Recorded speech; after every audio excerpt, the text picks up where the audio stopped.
exactly the same way as language. Long, complex words confuse us. Short, simple words get the message across.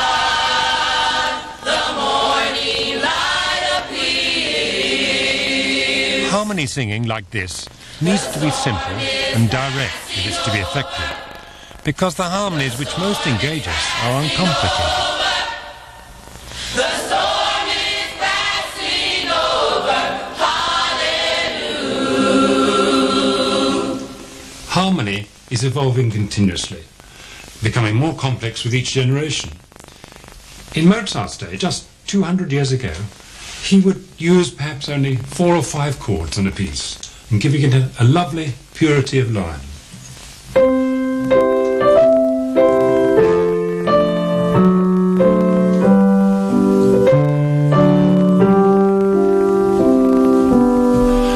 There's a kind of natural cleanliness about Mozart's music.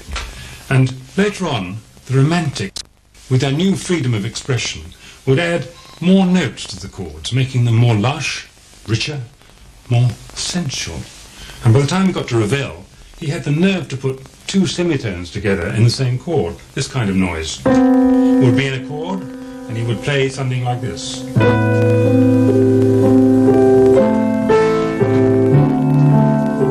Mozart's harmonies are from the classical era. Ravel's are romantic, but they're equally effective in setting the mood. Sometimes a single chord can tell us where the music's going.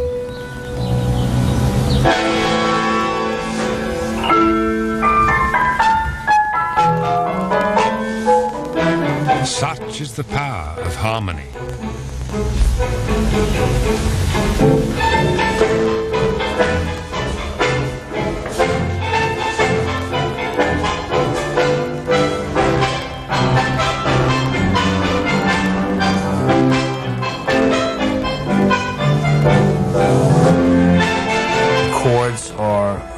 Can imply strength, they can imply passion, they can imply masculinity as well as femininity. You put all these elements together and you've got hormonal gasoline.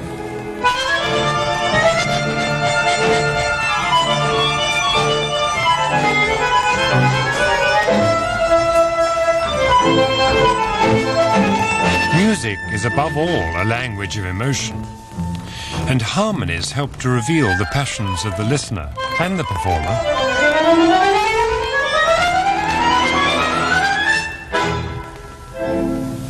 I'd go to a party, and they were always, the boys were over here and the girls were over there, and the guy had, really good hair or a sharp outfit on, or he had a nice car, or he knew how to dance better than I did, or he had a better line, an intro line. Hey, blah, blah, blah, my name is Bobby, and blah, blah, blah. And I'd kind of wander out of the party room, and I'd go around the house, and I'd see a piano.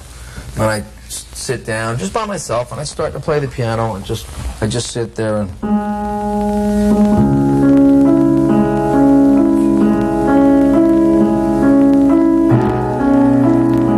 When I'd look up, and there would be a girl. And I'd get back down into it, throw a little body language,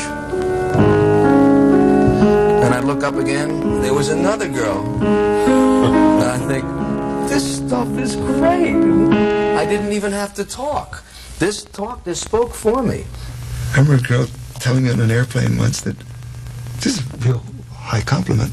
She had a couple of drinks and she said that she wasn't able to make love unless she had my music on. That's pretty good. You feel like you're just contributing to her love life. That's major, if she's telling the truth.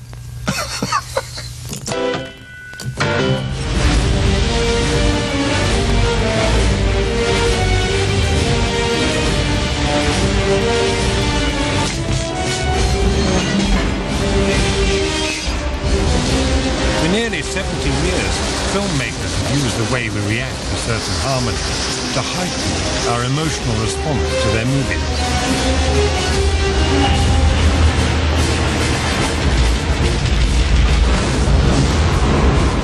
Los Angeles, the home of the movie industry to the entire world.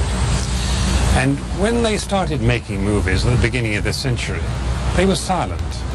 And they used to employ a pianist in the cinema to play classical tunes to heighten the emotion of what people saw on the screen. And then in 1929 it all changed when Al Jolson sang for the first time on film in The Jazz Singer, and talkies were born. And ever since then, music has been a fundamental part of telling the story in a movie.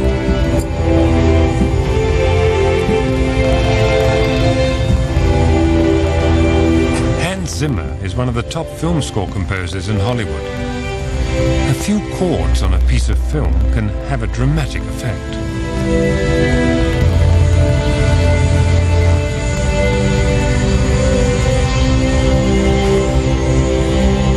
I don't know. Looks awful.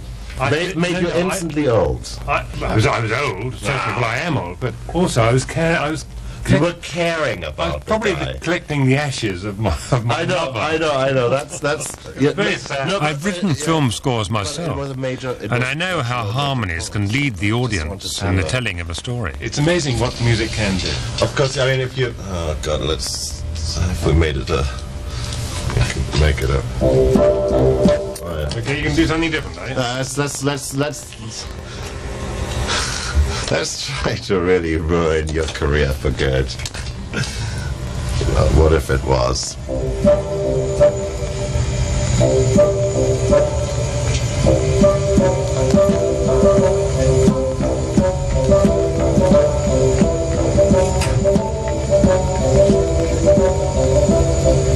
He wasn't collecting the ashes this time, was he? I made a fool out of you. You have made a fool out of me. Okay. I don't know. I mean, it's Not just, very difficult. No, it's. You know, look, I can keep going at this, you know, until the cows come home, and give you different stories each time. And the story isn't told now by the pictures. The story is told by the music.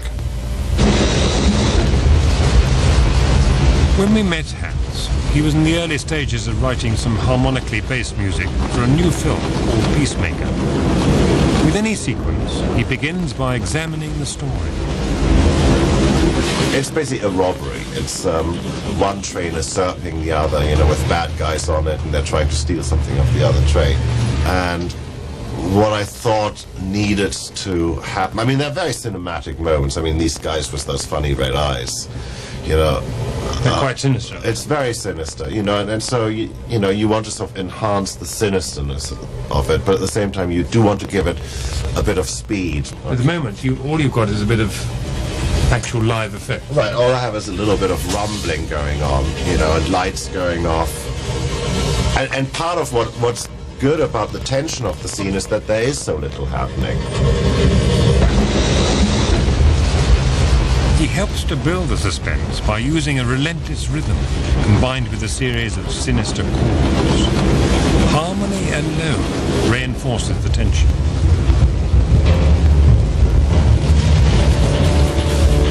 So what I'm basically trying to do is, I mean, they're just shots of trains, and I'm trying to build towards something, you know.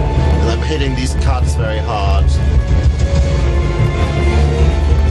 And there's a rhythmic element which of course comes from the trains, and at the same time there's this sort of wodge, this sort of mystery stuff sort of slithering on top. Actually pretty unpleasant, and I think that's just fine.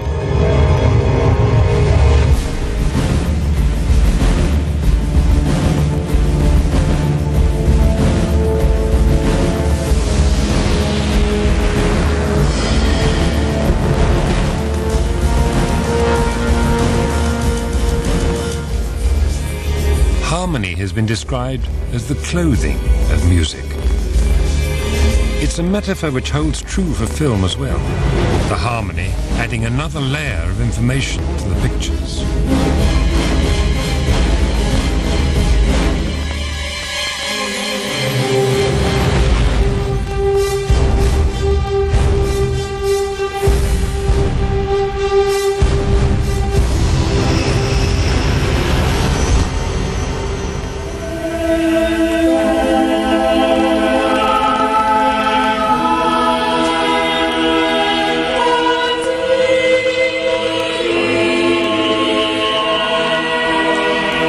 listen to the choral harmonies of 16th century church music, Palestrina, for example, we are aware of a gentle, flowing music that results from the changing of one note at a time in each of the vocal parts, in effect creating a seamless progression of harmonies.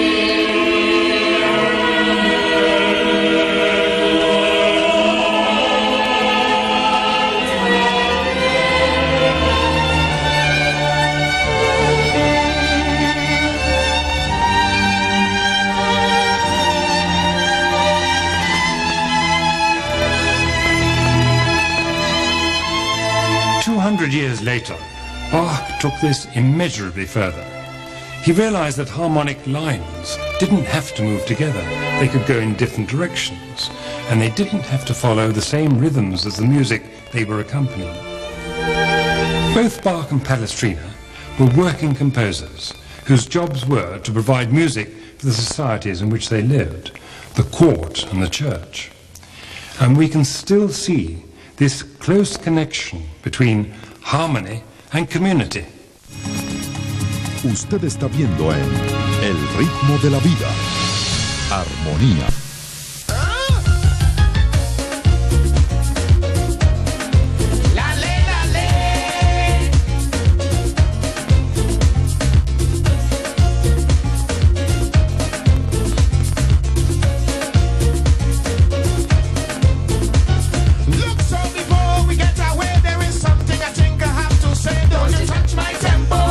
This is Montserrat, a small island in the Caribbean. Here you'll find all the social functions of music in one place. Music here is a fundamental part of life. It's part of the rhythm of their lives, and almost everyone is bound up in it.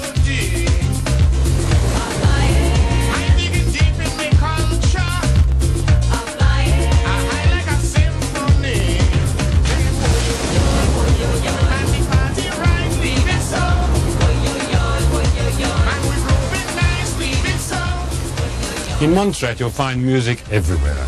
In the marketplace, in churches, on the beach, from all sorts of bands, choirs, steel drums, guitar players, and of course, of all the forms of music, the most widely known is that we call calypso.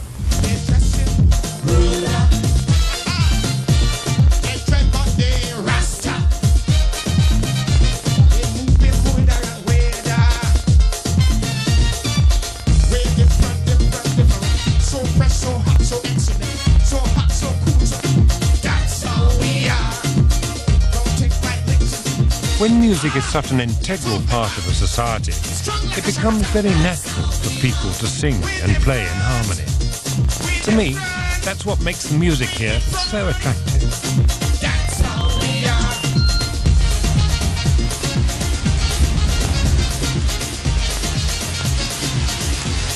I first came here in the early 70s and immediately fell in love with the place. I built a recording studio here, a place for musicians to get away from it all and work without interruption. Many of the most famous names in popular music have made albums here. Sting, Elton John, Eric Clapton. Paul McCartney and Stevie Wonder recorded Ebony and Ivory here. And I remember seeing Stevie in the studio, sitting at a synthesizer there, while Paul was on his Bosendorfer, just over here. These two great, multi-talented musicians. They could, both of them, play almost every instrument you can think of. But when they worked together, there was a great synergy, a great electricity between them. Electric magic. And they made such a lovely sound together. And of course the song was very appropriate too. Ebony and Ivory. Like the keys on my piano keyboard, side by side in perfect harmony. It's market day in the town today. Bring your money and come. Mule and donkey come down today. Bring your money and come. Sweet potato. Music here is used to celebrate details of everyday activities, from fishing to the harvest to the marketplace. Bring your money and come. It ain't Halloween. the butcher trying to starve we dead.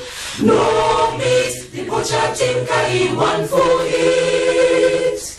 Best go buy some fish or butcher you never heard. No bother he, the butcher ain't kill no meat.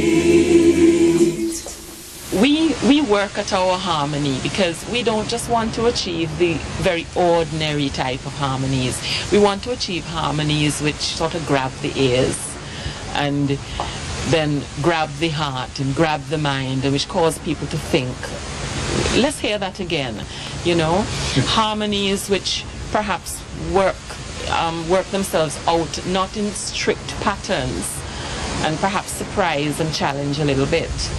If you don't want to live alone, you know him. Go on your land and plant your own, you know him.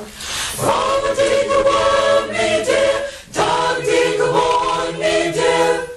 Dig up your land and plant your own, you know him.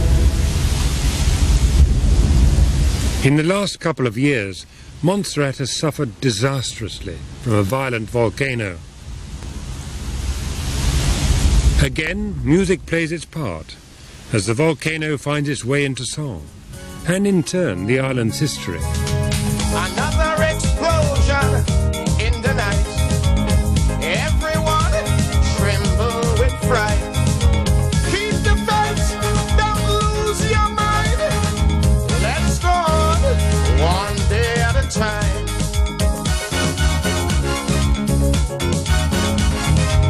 Another ash cloud rises high. Eclipse your soul, darkens the sky.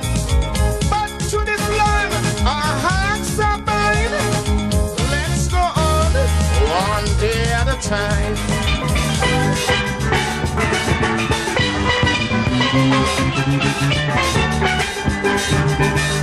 This community, despite all its problems, has a pace of life that is more gentle than the modern urban environments in which much of today's music comes.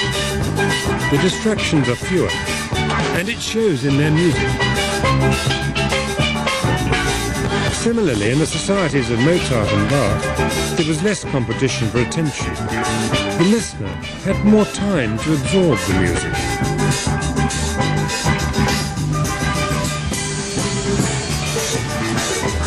I'm sure there is a connection between our response to music, the way it touches us, and the kind of life we live.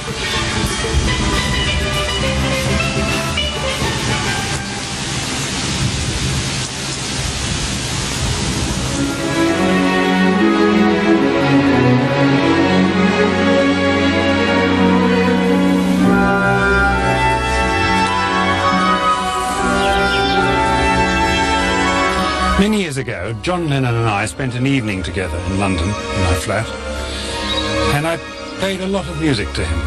And I played an orchestral piece by Ravel, which is one of my favourites, the Daphnis and Chloe Suite.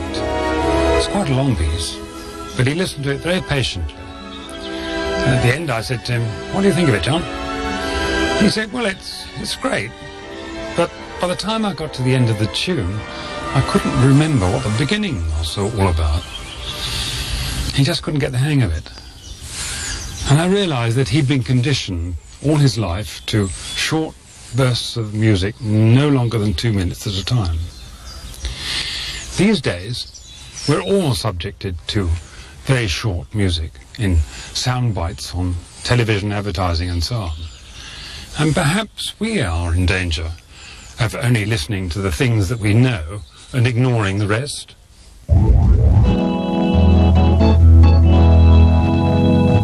We do this at our peril, because whether or not we like a particular sound, music has always reflected how the musician feels. So we should listen, even when it means taking on a totally new form of expression. Here we go, let me start from the top. A young brothers on the road. I'm talking about living, breathing, sleeping what the Lord God has given here. The gift is coming straight from the soul, but still the young brother is living. Still a bit dark, but aware of the path laid out. Rap music is one of the musical languages of our time, just as Mozart's music was one of the musical languages of the 18th century. There is, however, one big difference: the computer. I tend to write more complicated and more challenging things with the computer, and when I have it running, then it's actually taking care of all that harmony. So it also beefs up the sound of the band. It's a kind of basic framework for you. Yeah, it's the framework of the whole band's sound. And then you're playing live on top of that. Yes. What have we got here? What's all this? Okay, this is a sampler here. A sampler that has sounds on it, doesn't it? Yeah, you sample sounds. You pick, you write sounds from various places or whatever. Drum sounds all inside here. That's a monitor for my sampler.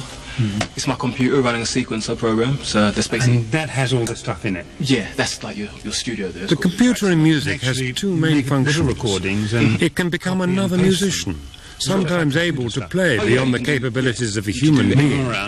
And also, it makes available a whole range of synthetic sounds. Basically, you're recording in sections. So you record like a section of a track on different tracks, and that's your section, and then you can move the sections around and arrange your song, and that, you can actually see it. That forms the complete basis of your music. Yeah. There's an irony here. Despite the technology involved in a lot of today's music, much of the feel of it has returned to where we started: rhythm. Except that instead of a man banging on a drum, we now have a computer.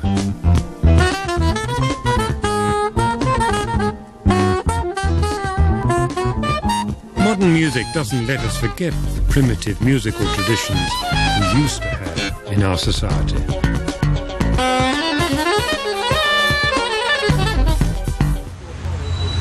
So does that mean we've exhausted all the possibilities of original composition? I'm sure we haven't. This century, the world has changed more quickly than ever before in a race of technological progress. Today's music echoes that. I'm still aware that there are many people who are wanting to get back to acoustic roots. And maybe there's a growing movement, unplugged records, a growing movement for people to return to what music used to be 30 or 40 years ago.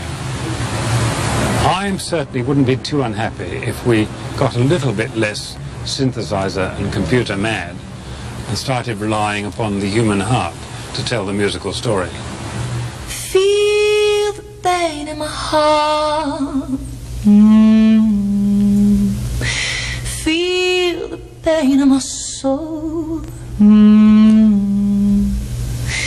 And I just can't believe it.